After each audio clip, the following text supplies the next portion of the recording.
Hi guys, and welcome to another episode of the Strong Guy Story Time with me, the Strong Guy.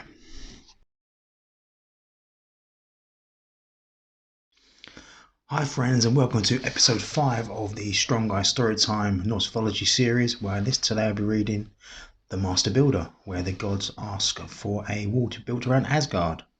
Hope you enjoy. Let's get to it. The Master Builder. Thor had gone to the east to fight trolls. Asgard was more peaceful without him, but it was also unprotected. This was in the early days, shortly after the treaty between the Aesir and the Vanir, when the gods were still making a home for themselves and Asgard was undefended. "We can't always rely on Thor," said Odin. "We need protection. Giants will come, trolls will come." "What do you propose?" asked Heimdall, the watchman of the gods. "A wall," said Odin, "high enough to keep out frost giants, thick enough that not even the strongest troll could batter its way through." "Building such a wall," said Loki, "so high and so thick, will take us many years." Odin nodded his agreement. "But still," he said, "we need a wall." The next day a newcomer arrived in Asgard. He was a big man dressed as a smith. Behind him trudged a horse, a stallion, huge and grey, with a broad back. "They say you need a wall built," said the stranger. "Go on," said Odin. "I can build you a wall," said the stranger. "Build it so high that the tallest giant could not climb it, so thick that the strongest troll could not batter through it. I can build it so well by placing stone upon stone that not an ant could find space enough to crawl through it. I will build you a wall that will last for 1,000 years." "Such a wall will take a very long time to build," said Loki. "Not at all," said the stranger. "I can build it in 3 seasons. Tomorrow is the first day of winter. It will only take me a winter, a summer, and another winter to build." "If you could do this," said Odin, "what would you ask in return?" "I need little enough payment for what I am offering," said the man. "Only 3 things. First, I would like the beautiful goddess Freya's hand in marriage." "That is not a little thing," said Odin. "It would not surprise me if Freya had her own opinions about the matter. What are the other 2 things?" The stranger grinned a cocky grin. "If I build your wall," he said, "I want the hand of Freya, and also want the sun that shines in the sky by day, and the moon that gives us light at night. These 3 things are what the gods will give me if I build your wall." The gods looked at Freya. She said nothing, but her lips were pressed together and her face was white with anger.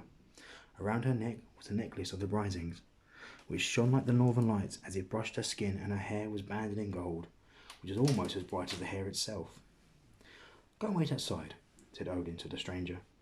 The man walked away, not before asking where he could find food and water for his stallion, which was called Svadilfari, which means one who makes an unlucky journey. Odin rubbed his forehead. Then he turned and looked at the gods. "Well?" asked Odin. The gods began to talk. "Quiet!" shouted Odin. "One at a time." Each of the gods and goddesses had an opinion. Every one of them was of the same opinion, that Freya, the sun, and the moon were all too important and too valuable to give them to a stranger, even if he could build them the wall they needed in 3 seasons. Freya had an additional opinion. She felt that the man should be beaten for his impertinence, then thrown out of Asgard and sent on his way. "So," said Odin the All-Father, "we are decided. We say no." There was a dry cough from the corner of the hall. It was a kind of cough intended to attract attention, and the gods turned to see who had coughed. They found themselves looking at Loki, who stared back at them, and who smiled and held up a finger, as if it's something important to divulge. "It is worth my pointing out," he said, "that you are ignoring something huge." "I don't think we are overlooked a single thing, troublemaker of the gods," said Freya tartly. "You are overlooking," he said, "that what this stranger is proposing to do is, to make no bones about it, quite impossible. There is no one alive who could build a wall so high and so thick as the one he described and have it finished in 18 months. Not a giant or a god could do this, let alone a mortal man. I would stake my skin on it." At this the gods all nodded and grunted and looked impressed, all of them except for Freya, and she looked angry. "You are fools," she said, "especially you, Loki, because you think yourself clever." "What he says he can do," said Loki, "is an impossible task. So I suggest this. We agree to his demands and to his price, but we set him stiff conditions. He may have no help building his wall, Instead of 3 seasons to build his wall, he has but one.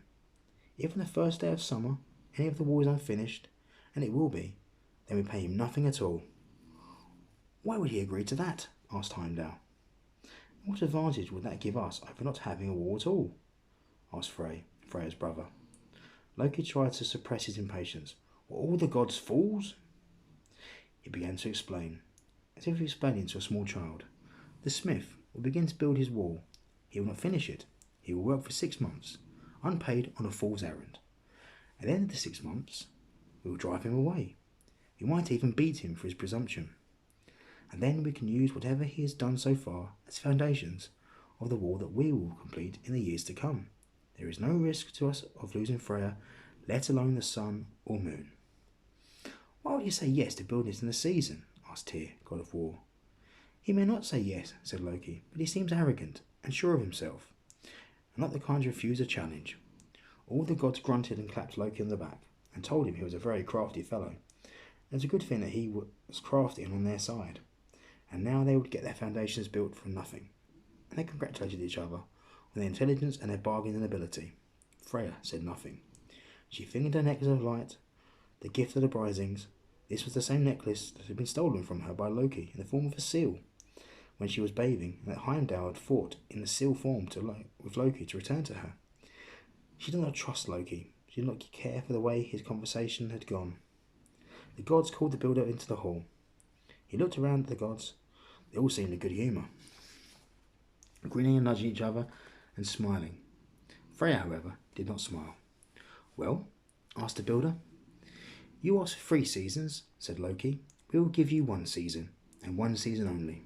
Tomorrow is the first day of winter. If you're not finished on the first day of summer, you will leave here unpaid. But if you've finished the wall, as high and as thick and as impregnable as we agreed, then you'll be given everything you've asked for, the moon, the sun, and the beautiful Freya. You may have no help in building your wall from anyone. You must build this wall alone. The stranger said nothing for some moments. He stared away into the distance and seemed to be weighing Loki's words and conditions. Then he looked at the gods and he shrugged. You said I may have no outside help. I would like my horse, Zadilfari, to help me haul the stones here, the stones I will use to build the wall. I do not believe this is an unreasonable request. It is not unreasonable, agreed Odin, and the other gods nodded and told each other the horses were good for hauling heavy stones. They saw oaths then, the mightiest of oaths, the gods and the stranger, that neither side could betray the other. They swore on their weapons, and they swore on Draupnir, Odin's golden arm ring, and they swore on Gungnir, Odin's spear, and an oath sworn on Gungnir was unbreakable.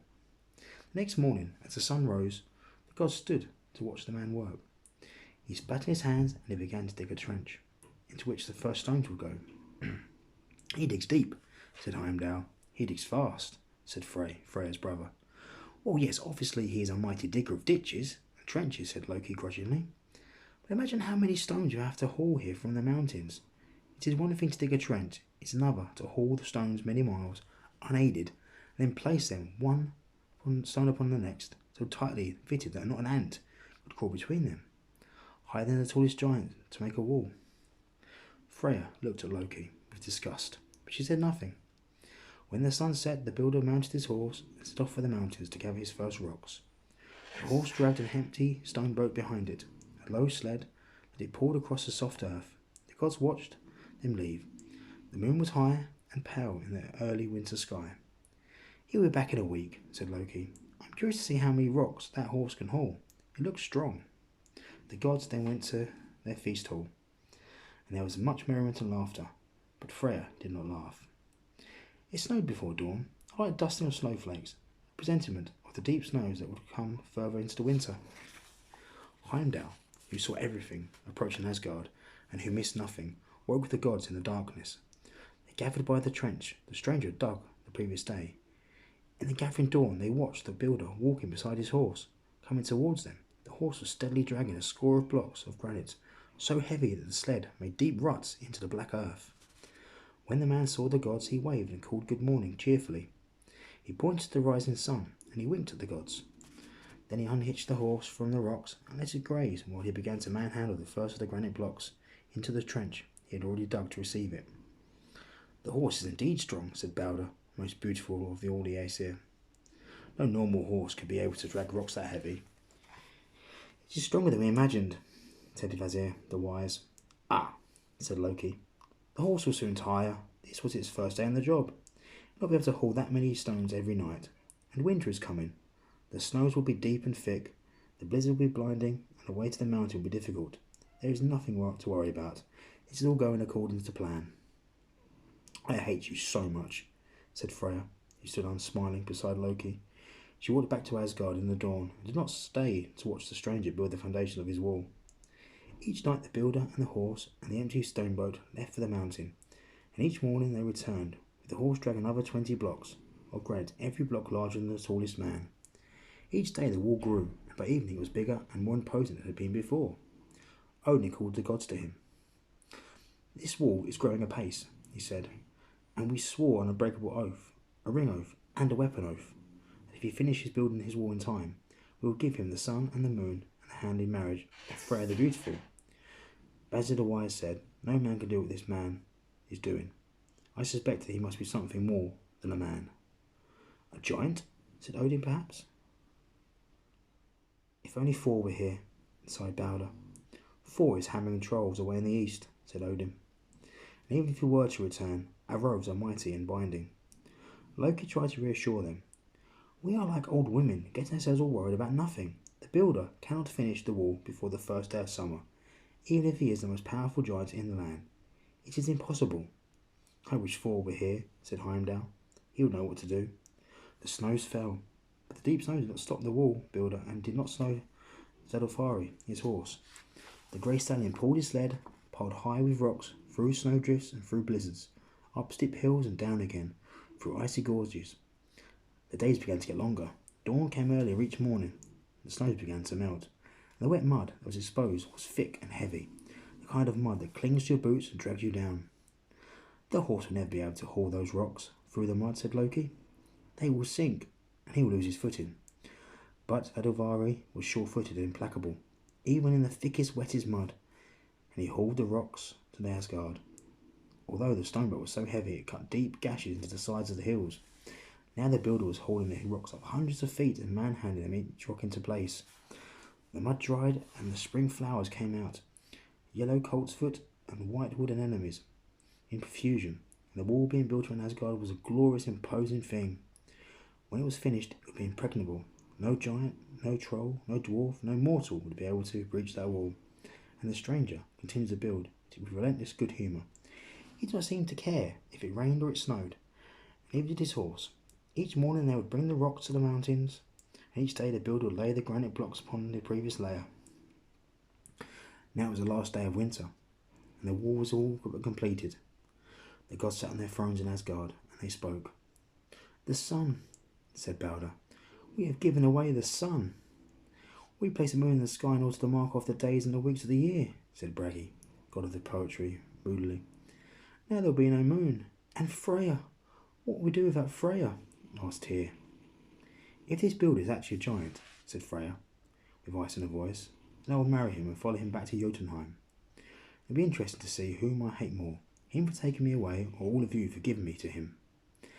Now don't be like that, began Loki, but Freya interrupted him and said, If this giant does take me, and the sun and the moon, then ask only one thing from the gods of Asgard. Name it, said Odin Allfather, who had said nothing until now. I like to see whoever causes calamity killed before I go, said Freya. I think it's only fair, if I am going into the land of the frost giants, the moon and the sun are to be plucked from the sky and the world plunged into eternal darkness, the life of the one who got us into this point should be forfeit. Ah, said Loki. The apportion of blame is so difficult. Who remembers exactly who suggested what? As I recall, all the gods share equally in this unfortunate mistake. We all suggested it and we all agreed to it. You suggested it, said Freya. You talked these idiots into it, and I will see you dead before I leave Asgard. We all, began Loki, but he saw the expressions on the faces of all the gods in that hall, and he fell silent. Loki, son of Laufey, said Odin, this is the result of your poor counsel. And it was as bad as all your other advice, said Balder. Loki shot him a resentful glance. We need the builder to lose his wager, said Odin, without violating the oath. He must fail. I don't know what you expect me to do about it, said Loki. I don't expect anything from you, said Odin, but if this builder succeeds in finishing his wall by the end of tomorrow, then your death will be painful and long, and a bad and shameful death at that.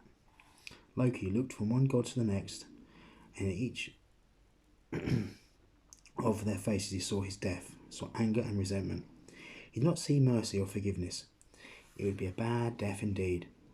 But what were the alternatives? What could he do? He did not dare to attack the builder. On the other hand, Loki nodded. Leave it to me. He walked from the hall, and other gods tried to stop him. The builder finished placing his load of stones on the wall. Tomorrow, on the first day of summer, as the sun was setting, he would finish his wall. And then he would leave Asgard with his wages. Only 20 more granite blocks to go. He clambered down the rough wooden scaffolding and whistled for his horse. Saddlefari was grazing, as he normally was, in the long grass at the edge of the forest, almost half a mile from the wall. But it always came when his master whistled. The builder grabbed his ropes that attached to the empty stone boat and prepared to hitch it to his great grey horse. The sun was low in the sky, but it would not set for several hours, and the disk of the moon was pale, but it was there, high in the heavens as well. Soon both of them would be his, the great light and the lesser, and Freya the lady, who was more beautiful than either, the son of the moon. But the builder would not count his winnings before they were in his hands. He had worked so hard and so long for all the winter. He whistled for the horse again. Odd, he'd never need to whistle twice. He could see Saddlefari, now shaking his head and almost prancing in the wildflowers in the spring meadow. The horse would take a step forward and then a step back, as if he could sense something enticing in the warm air of the spring evening, but could not tell what the scent was. Saddlefari, called the builder, and the stallion pricked his ears up and moved into a swift canter across the meadow, heading for the builder. The builder watched his horse head towards him, and he felt satisfied. The hoofbeats pounded across the meadow, doubling and redoubling with the echoes that bounced from the high grey granite wall. So for one moment the builder imagined that the whole herd of horses was coming towards him. No, thought the builder, just one horse. He shook his head and realised his mistake. Not one horse. Not one set of hoofbeats. Two. The other horse was a chestnut mare. The builder knew she was a mare immediately. He did not have to look between her legs. Every line of her, every inch of her, everything about the chestnut was female. Saddlefari wheeled as he ran across the meadow. Then he slowed and reared and neighed loudly. The chestnut mare ignored him. She stopped running, as if he were not there. She put her head down and seemed to be cropping the grass as Saddlefari approached her. When he was within a dozen yards, she began to run from him. A canter that became a gallop, and the grey stallion ran off behind her, trying to catch her, always a length or two behind, nipping her rump and tail with his teeth, yet always missing. They ran across the meadow together in the creamy golden light at the end of the day. The grey horse and the brown, sweat glistening on their flanks. It was almost a dance. The builder clapped his hands loudly and whistled and called Saddlefari's name, but the stallion ignored him. The builder ran out, intended to catch the horse and bring him back to his senses, but the chestnut mare seemed almost to know what he intended, as she slowed and rubbed her ears and mane against the side of his stallion's head, and then ran, as if wolves were after her, towards the edge of the forest. Saddlefari ran after her, and in moments they both vanished into the shadows of the wood. The builder cursed and spat, and waited for his horse to reappear. The shadows lengthened, and Saddlefari did not return. The builder returned to his stone boat. He looked into the woods, then he spat on his hands and took hold of the ropes and began to haul the stone boat across a meadow of grasses and spring flowers towards the mountain quarry. He did not return at dawn. The sun was already high in the sky by the time the builder returned to Asgard, hauling the stone boat behind him. He had 10 stone blocks on the stone boat, all he could manage, and he was hauling and heaving the stone boat and cursing the stones. With each heave he got closer to the wall. Beautiful Freya stood at the gateway, watching him. You have only 10 stone blocks with you, she told him. You need twice that many bricks to finish your wall. The builder said nothing. He carried on hauling his blocks towards the unfinished gateway, his face a mask where there were no smiles, no winks, not any longer. Forge returning from the east, Freya told him. He will be with us soon. The gods of Asgard came out to watch the builder as he hauled the rocks towards the wall. They joined Freya, stood about her protectively. They watched silently at first, then they began to smile and to chuckle, and to call out questions. "Hey!" shouted Balder. "You only get the sun if you finish that wall. Do you think you'll be taking the sun home with you?" "And the moon," said Bragi. "Such a pity not to have your horse with you. You could have carried all the rocks you need." And the gods laughed. The builder let go of the stone boat then. He faced the gods. "You cheated," he said, and his face was scarlet with exertion and with anger. "We have not cheated," said Odin, "no more than you have cheated. Do you think we would have let you build our wall if we had known you were a giant?" The builder picked up a rock one-handed and smashed against another, breaking the granite block into two. He turned to the gods, half the rock in each hand, and now he was 20, 30, 50 feet tall. His face twisted. He no longer looked like the stranger who arrived in Asgard a season before, placid and even-tempered. Now his face looked like a granite face of a cliff, twisted and sculpted by anger and hatred. "I'm a mountain giant," he said, "and you gods are nothing but cheats and vile oath-breakers. If I still had my horse, I'd be finishing your wall now. I'd be taking the lovely Freya and the sun and the moon for my wages. I'd be leaving you here in the darkness and the cold without even the beauty to cheer you."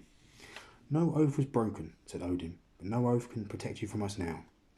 The mountain giant roared with anger and ran towards the gods, a huge lump of granite in each hand as a club. The gods stood aside. Only now the giant saw who was standing behind them, a huge god, red-bearded and muscular, wearing iron gauntlets and holding an iron hammer, which he swung once. He let go of the hammer when it was pointed at the giant. There was a flash of lightning from the clear skies, followed by the dull boom of thunder as the hammer left Thor's hand. The mountain giant saw the hammer getting rapidly bigger as it came hurtling towards him. Then he saw nothing else, not ever again. The gods finished building the wall themselves, although it took them many more weeks to cut and haul the last 10 blocks from the quarries high in the mountains, and dragged them all the way back to Asgard, and placed them in position at the top of the gateway. They were not as well shaped or as well fitted as blocks the master builder had shaped and placed himself, because those of the gods who felt that they should have let the giant get even close to finishing the wall before Thor killed him. Thor said that he appreciated the gods having some fun ready for him when he got home from the east. Strangely, but it was not most unlike him, Loki was not around to be praised for his part in luring away the horse Svadilfari. Nobody knew where he was, though there were those who spoke of a magnificent chestnut mare seen on the meadows beneath Asgard. Loki stayed away for the best part of a year, and then he showed up again. He was accompanied by a grey foal. It was a beautiful foal, although it had 8 legs instead of the usual 4. And it followed Loki wherever he went, and nuzzled him, and treated Loki as if it were his mother, which of course was the case. The foal grew into the horse Sleipnir, a huge grey stallion, the fastest and strongest horse that ever there had been, or ever there would be. A horse that could outrun the wind. Loki presented Sleipnir to Odin as a gift, the best horse among gods and men. Many people would admire Odin's horse, but only a brave man would ever mention its parentage in Loki's presence. And nobody ever dared to allude to it twice. Loki would go out of his way to make your life unpleasant if he heard you talking about how he lured Svadilfari away from its master, and how he rescued the gods from his own bad idea. Loki nursed his resentments, and that's the story of how the gods got their wall.